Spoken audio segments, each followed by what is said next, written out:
兄弟们，我又带着恐怖片来了，今天依旧是美恐系列《梦醒之前》。这个片子可谓是恐怖界的一股清流，因为它不仅能让你感到害怕，还能让你感觉到温暖和感动。故事一开始啊，咱们的女主金发妹和她的丈夫卷毛哥正在福利院准备领养一个孩子，而院长便递给了金发妹一张照片，而照片里的孩子正是咱们的男主小迪。原来就在几个月前，金发妹的儿子不小心在浴缸里溺亡了，而夫妻俩也丧失了生育功能，但他们又很喜欢孩子，所以才选择了领养。这天是小迪到来的日子，夫妻俩高高兴兴的下去迎接。小迪很懂事啊，主动向父亲握手，还把自己的东西交给父亲保管。随后几人来到客厅，小迪却一直盯着那张照片看，这里是个伏笔啊，兄弟们。到了晚上，金发妹来跟小迪说晚安。当两人走出去后，小迪立马下床，他拿起红牛喝了一口，然后就开始看自己最喜欢的蝴蝶百科全书。第二天，父亲来送小迪上学，同学们都很欢迎小迪的到来，就连同桌也很喜欢他。这天，金发妹在帮小迪收拾衣服的时候，发现了他来的时候带的那个盒子。他打开盒子，却发现里边有一瓶兴奋剂，就是那种提神醒脑的药。金发妹很不理解，但也没有多想。这天晚上，金发妹找到小迪，她询问小迪为什么要吃这个药，然后小迪就说他不能睡觉，如果他睡着了，就会有一个怪物出来吃人。他还说他的母亲就是被这个怪物吃掉了。但是金发妹却不相信小迪的话，跟他讲了一个故事之后就离开了。这天晚上，夫妻俩正在看电视，可突然卷毛哥看到了一只蝴蝶从面前飞过，随后就把金发妹喊醒了。当金发妹醒来，却发现整个屋子全是漂亮的蝴蝶。当金发妹还在想这蝴蝶是哪来的，卷毛哥就已经去准备工具抓一只了。可就在这时，一个大黑蛾子飞到了金发妹的手上，并且咬了她一口。卷毛哥这边也成功抓到了一只。就在金发妹扭头看向门外的时候，一个怪物却在她身后一闪而过。当金发妹关上门，那些蝴蝶却莫名其妙的消失了。到了睡觉的时候，金发妹却睡不着，然后就准备出来倒杯水喝安眠药，可身后却出现了一个小孩的身影。当她一回头，那个身影却不见了。就在这时，柜子门却自己关上了，这给金发妹吓了一跳。当她想一探究竟的时候，却听到了一个奇怪的声音。她朝着声音的方向看去，发现了自己已经死去的孩子慢慢的从阴影中走了出来，给金发妹吓得杯子摔了一地。可当金发妹还没回过来神的时候，那个小孩却从她身边跑了过去。当她追过去，却发现那个孩子去的正是之前儿子被溺死的浴缸。这天小迪正在上着美术课，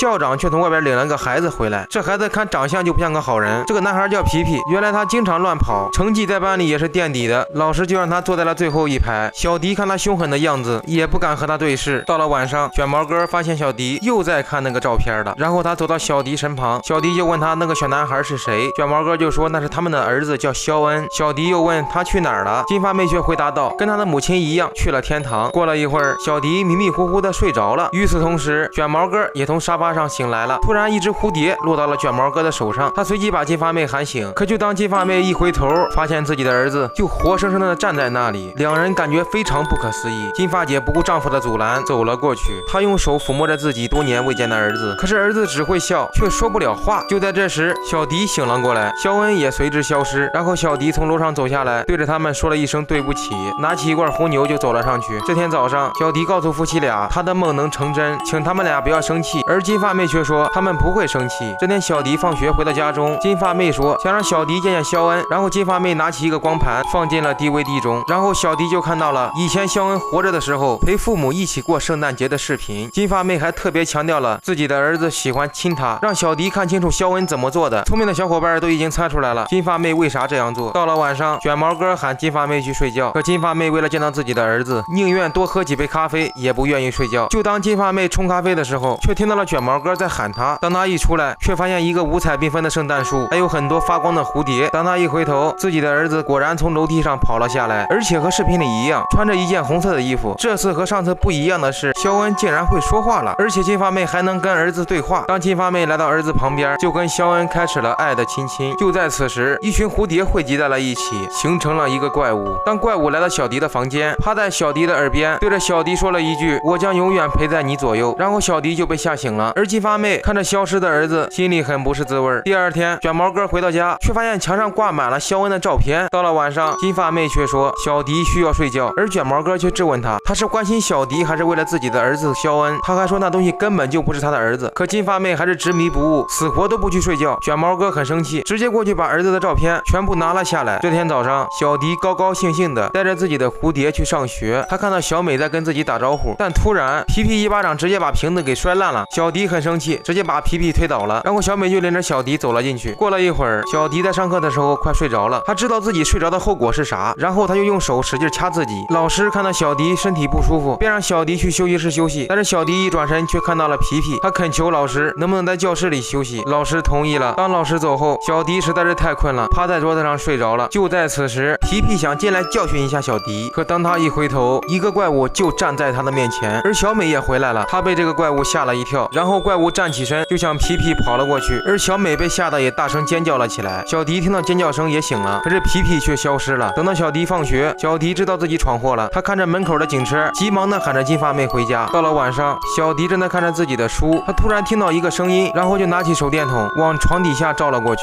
但发现什么都没有。就当以为没事的时候，他看到了皮皮的鬼魂，而金发妹这边也发现了异常，他看到自己的儿子嘴里一直在重复一句话。当小迪还没回过神的时候，突然